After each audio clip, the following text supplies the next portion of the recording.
Okay, just got a recent acquisition here of 3 modern faceted cushion cuts that we called in for a client.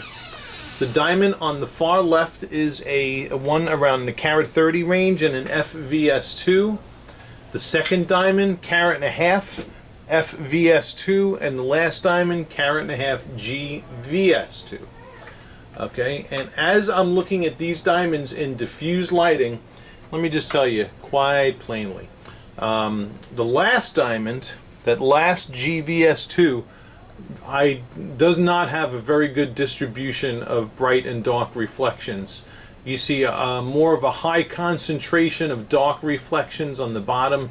There's some bright reflections across the belly you can see, but for the most part, nah, nope. The first diamond, nice brightness and contrast patterning. As you can see, the center of the cushion, you see how it's very bright right in the center, and then on the top portion under the table it kind of gets in that darker zone, but it's still a better looking cushion than the last one, that's for sure. The second one happens to be my favorite in this lot here with regards to what we see in diffuse lighting environments. There's a good distribution of brightness and contrast patterning throughout the entire diamond, so it's got really good brightness, and quite frankly, I'm pretty pleased with this one. This would be my, so far in diffuse lighting, this would be my first choice, this would be my second choice. All right, and you know, there's quite a price difference between the first and second, because here you're hitting that magic number of a carat and a half, and here you're around that carat 30 range. So price may be the deciding factor for you who this video is being made for. All right, I wouldn't even consider the last one. I wouldn't even consider it. That's just that's a doggy stone. And interestingly, with these 3 different personalities of cushion, all come from the same manufacturer also. So it just goes to show you, just because diamonds come from a particular cutting facility doesn't mean there's going to be consistency or continuity in their products, okay? Because diamond cutting factories, well, most of them out there are still driven by cutting diamonds for weight, as opposed to cutting diamonds for beauty or cutting diamonds for optics. All right, so let's go into spotlighting. All right, and as we have these diamonds in my weaker spotlighting environment, we're seeing really good activity. Look at the activity in the first 2 diamonds, and this is at the tilt angle, and look at how dead the last one is. Okay, so no good there.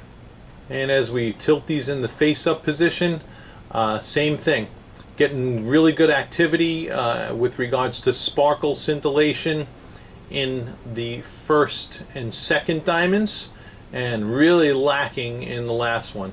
And in spotlighting, I think I'd give a slight nod to the second diamond again, that carat and a half. Seeing a nice distribution of fire and sparkle throughout the diamond. Okay, so that second one's really that one's stealing it for me. But once again, I'm going to tell you this: price depends on your price and budget. But so that may persuade you one way or the other. So, but I'm leaning towards the carat and a half in the center so far. Let's go stronger spotlighting. I'm going to take them by the window too. All right, and here is under the stronger spotlighting. And beautiful, beautiful fireworks display in those first and second cushions. All right, that's just kind of leaving them still and moving the light, but let's see when we rock and tilt here. Wow. Okay.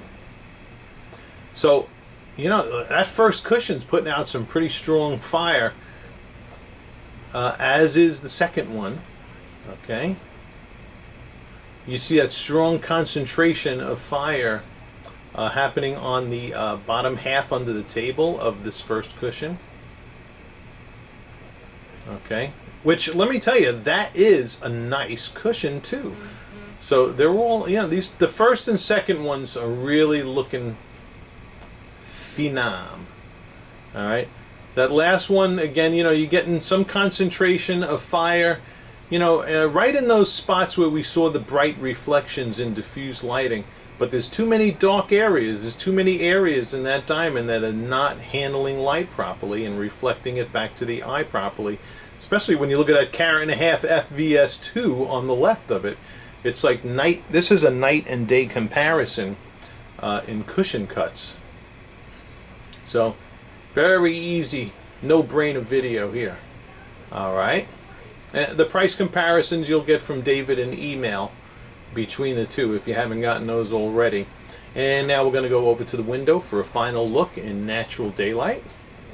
All right, and in the same order as we're here in natural daylight, once again there's that 130 FVS2, or that one right around the 130 range FVS2, 1.5 FVS2.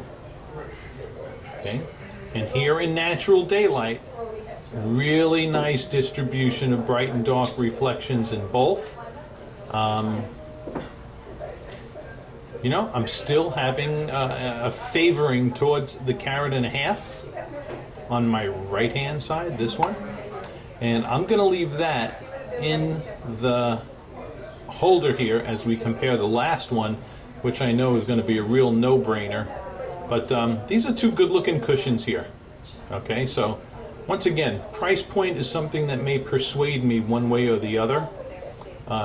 In this particular case,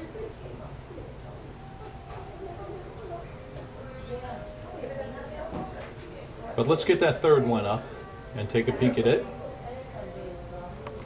Okay, and once again, yeah, the difference is very easy to see in these two cushions. Okay, and in this one on the right here, let's just to point out, you see a good concentration of brightness across the belly of the diamond, right in the middle.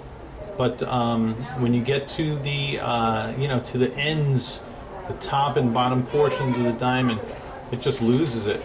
Whereas this one here, you have a nice balanced distribution of bright and dark reflections. Okay, that wraps this video up. Nice learning video with modern faceted cushions concerning different personality types that you could find within these diamonds, and also in the better looking ones versus the not so good looking ones as well. So thank you for watching, you guys who are learning and just looking at diamonds. Hit subscribe. Every time we publish, you'll get an email. And the more diamonds you look at, the more you learn. Thank you for subscribing, and like our Facebook page too. We always publish good information and good deals on there as well. Thank you, and have a great day.